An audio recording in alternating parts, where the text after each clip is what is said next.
Hi, my name is Gagan. Today we are covering Gramm-Leach-Bliley Act or GLBA, a critical US regulation that you must understand for the CISSP exam. GLBA protects consumers' sensitive financial information while requiring specific cybersecurity practices for financial institutions. Let's examine the key provisions of GLBA that are most relevant for cybersecurity professionals. First is the financial privacy rule.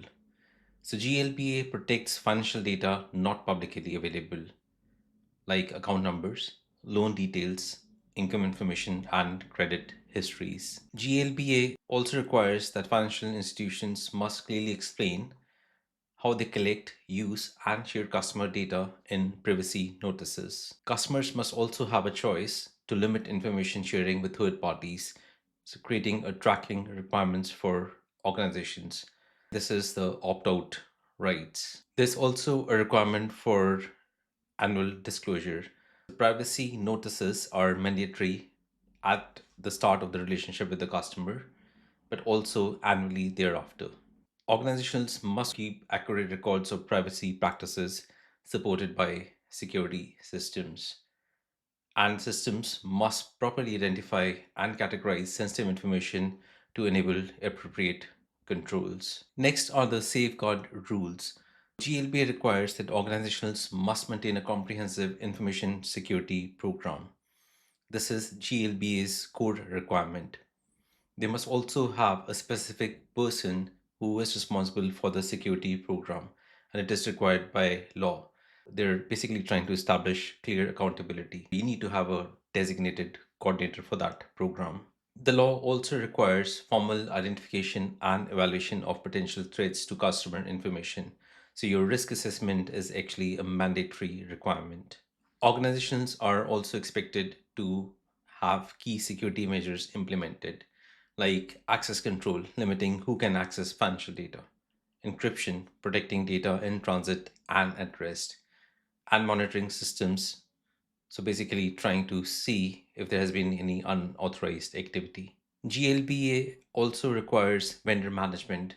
So organizations must verify third party service providers and that they maintain appropriate safeguards. There is focus on regular testing. So your security controls must undergo ongoing evaluation through vulnerability assessments and pen testing.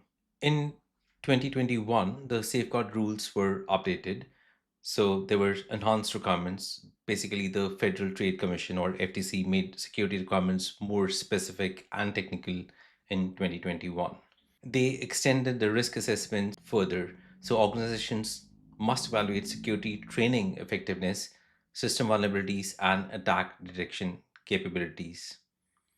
The encryption became mandatory. So customer information must be encrypted in transit and at rest, so no exceptions. The 2021 Safeguards Rule update also requires implementation of multi-factor authentication for accessing systems with sensitive financial information. There is an emphasis on security by design. So security must be integrated into application development from the beginning. The updates also made regular pen testing and vulnerability assessments as mandatory.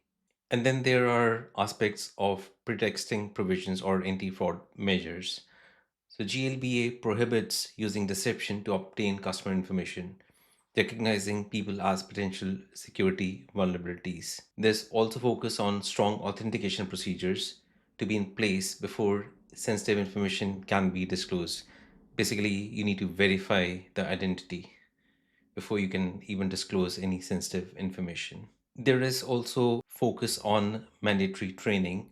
So staff must be trained to recognize and respond to social engineering. This is actually required by law.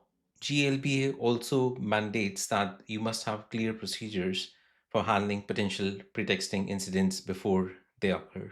And lastly, systems must log access attempts to support investigations and prove compliance. For your cybersecurity practice, remember these key GLBA enforcement points in the US. First of all, GLBA is enforced by several agencies, including FTC, Federal Banking Regulators, Securities and Exchange Commission. The focus is actually on the non public personal information, so NPI, This is the central focus of the GLBA's protection requirements. You also need to understand that there are significant penalties. So, violations can actually result in civil penalties of up to $100,000 per violation and criminal penalties for officers and directors. For the purpose of compliance, from a practical aspect, understand your technical controls are basically required for fulfilling the safeguard rule. They form the foundation of your compliance requirements. You'll also find that GLBA often intersects with other US requirements like PCI DSS and HIPAA and state privacy laws.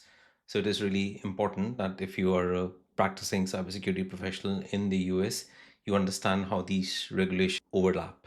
When preparing for your CISSP exam, remember these three critical aspects of GLBA. First is the security program requirements. So, GLBA mandates a comprehensive, documented information security program with designated leadership, regular risk assessments, and ongoing testing. Remember that 2021 safeguard rule updates require specific technical controls, including multi factor authentication, encryption for data at rest and in transit, and regular pen testing.